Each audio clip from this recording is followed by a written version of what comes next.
V3 news లక్ష్యం సమాజేతు నేను మీ కుమార్. తూర్పు నియోజకవర్గంలో గెలుపు ఎవరిదే అనే దాని మీద మనము ప్రజల నాటి తెలుసుకునే ప్రయత్నం చేస్తున్నాము.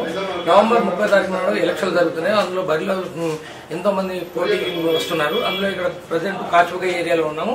ఇక్కడ ఆర్ఎంపీ డాక్టర్ మనతో ఉన్నారు. వారిని అడిగి తెలుసుకునే ప్రయత్నం చేద్దాం. సార్ నమస్కారం. సార్ మీ పేరు సార్? నా పేరు యుగేందర్ అండి. హాస్పిటల్ ఎలా నడుస్తుంది సార్? అంటే గత ఎన్ని సంవత్సరాల నుండి హాస్పిటల్?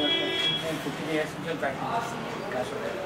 ఇప్పుడు నవంబర్ 30 రోజు ఎలక్షన్ జరగబోతున్నాయి సార్. మీ ఓటు ఎవరికి వేద్దామనుకుంటున్నారు? మన ఓటు నరేంద్ర. అంటే నరేంద్ర అన్నకి ఎందుకు వేయాలనుకుంటున్నాం? ఆయన చేసిన అభివృద్ధి కార్యక్రమాలు చూసి మనం ఆయన సపోర్ట్ చేయాలనుకుంటున్నాం. వాళ్ళు మన ఆర్ఎంపీ అసోసియేషన్ అందరూ కూడా రీసెంట్గా కూడా ఆయనకు ఏకగ్రీవంగా సపోర్ట్ చేసి తీర్మానం చేశారు. అంటే నరేంద్ర అన్న చేసిన అభివృద్ధి కార్యక్రమాలే కావచ్చు, సంక్షేమ పథకాలు మీకేమన్నా అందినాయి? అంతేనే అండి. అంటే ఏమేమి ఉంది?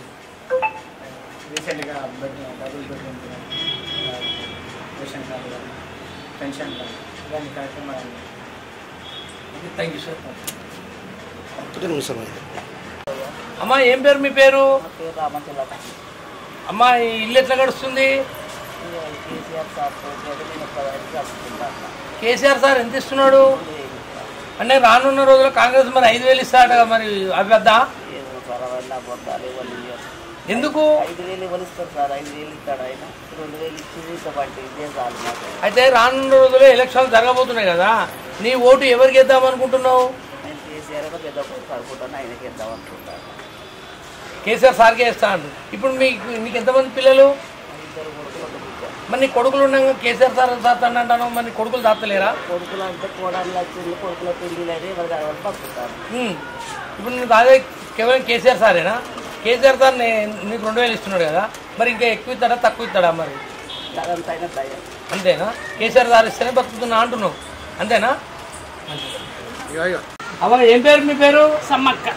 ఎన్ని సంవత్సరాలు అయితే నేను ఉండబట్టి? అంటే ఇప్పుడు ప్రజెంట్ నువ్వు ఏం పని చేస్తున్నావా? నేనేం లేదు, ఇంటికన్నీ ఉంటా. మరి నీకు ఇల్లు ఎలా గడుస్తుంది? ఇట్లనే ఇక నీ అసలు పెడతా అంటే తింటాను. అంటే ఇప్పుడు రానున్న రోజుల్లో ఎలక్షన్లు వస్తున్నాయి కదా, మరి మన పార్టీ ఏ పార్టీకి ఓటేద్దాం అనుకుంటున్నావు? నేనా? నా పెద్ద కొడుకు ఎత్తా. నీ పెద్ద కొడుకు అంటే ఎవరు? కేసీఆర్. కేసీఆర్కి ఎందుకు వేద్దాం అనుకుంటున్నావు? మరి రూపాయలు ఇస్తాను కదా, నాకు ఎంత ఇస్తాను కదా. ఎంత ఇస్తాడు? ఎంత ఇచ్చినా నాకు చాలు. నాకు ఎంత ఇచ్చినా చాలు. అంటే నీ సొంత కొడుకు దాస్తలేడా? చాతలేడు. అడుగు అడుగు మా అయ్యను. ఏ కొడుకు దాస్తాడు? నాకు కేసీఆర్ అయ్యే సాస్తాను. కేసీఆర్ అయ్యే దాస్తాడా? ఇప్పుడు కేసీఆర్ సార్కి ఓటేస్తావా? ఏస్తా. అంతేనా? తప్పకుండా తప్పకుండా. సరే మంచిదావా? సరేనా? మంచి. నా కొడుకులు పెడతలేరు, నా మనవాడు పెడతలేడు. మంచిది. మా అయ్యకి ఎరికే, అయ్యకి ఎరికే, కన్నయ్యకు, ఇక్కడ వాళ్ళందరికీ ఎరికే. నేను ఎట్లా దేవునికి ఎరక బాంచాడు. అంటే కేవలం కేసీఆర్ ఇవ్వబట్టే నువ్వు బ్రతుకుతున్నావు. 200 అది ఏడవ కానీ 2,000 ఇస్తున్నాడు. ఆ 2,000 తోటి బ్రతుకుతున్నావు. సరే మంచిదావా? రానున్న రోజుల్లో ఇంక కొద్దిగా పెంచిస్తాడట, అవి కూడా తీసుకోండి. మంచిది.